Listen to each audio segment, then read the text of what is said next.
नमस्कार, मैं आपके साथ विभा उपाध्याय। बांग्लादेश के पूर्व प्रधानमंत्री खालिदा जिया की party Bangladesh national party BNP Yunus के खिलाफ अब उतर चुकी है। लगभग एक साल से सत्ता का सुख भोग रहे यूनुस अब बांग्लादेश की कुर्सी के ज्यादा दिनों के कब्जादार जो हैं वो नहीं होंगे, यानी ज़्यादा दिनों तक वो कुर्सी पर बैठे रहेंगे, इसकी संभावना कम दिखती है। BNP ने शनिवार को अंतरिम सरकार के प्रमुख मोहम्मद यूनुस से मुलाकात कर दिसंबर 2025 तक का आम चुनाव कराने की मांग की।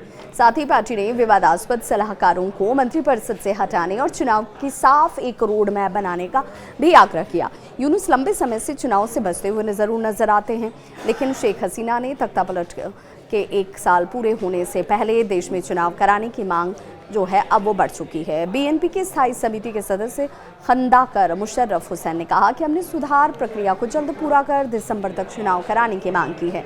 उन्होंने जानकारी दी कि BNP प्रतिनिधिमंडल ने यूनुस से मुलाकात के दौरान चुनाव की तारीख और सलाहकार परिषद के पुनर्गठन की मांग को दोहराया। BNP नेताओं का ये भी कहना है कि अंतरिम कैबिनेट में शामिल सलाहकार महफूज आलम और आसिफ महमूद सोजिब भुइयां विवादास्पद हैं, उन्हें यहाँ से हटाया जाना चाहिए। आपको ये भी बता दें कि दोनों को छात्र आंदोलन स्टूडेंट्स अगेंस्ट डिस्क्रिमिनेशन के प्रतिनिधि के तौर पर शामिल किया गया था। बांग्लादेश में अभी चुनाव का ऐलान भी नहीं हुआ है कि राजनीतिक दलों में अभी से मतभेद जो है साफ नजर आते हैं। यूनुस ने जमात इस्लामी और नेशनल सिटीजन्स पार्टी NCP के नेताओं से भी मुलाकात की।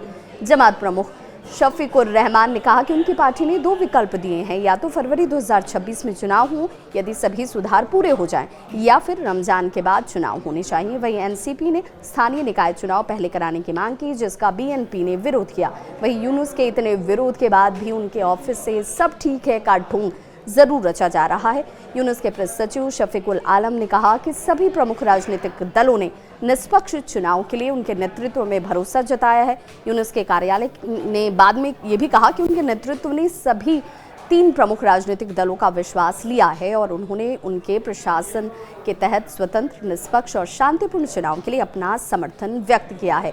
यूनुस ऑफिस चुनाव अगले साल दिसंबर और जून के बीच कराने के संकेत जरूर दे रहा है, लेकिन देखना होगा कि क्या यूनुस अब ज़्यादा दिनों तक सत्ता में रहते हैं, सत्तासीन रहते हैं, या फिर यहाँ पर एक बार फिर बदलाव नजर आता है। ये बांग्लादेश के उथल पुथल लगातार जारी है। तमाम अपडेट्स के लिए जुड़े रहिए हमारे साथ। मैं आपके साथ आपके होस्ट और दोस्त विभा।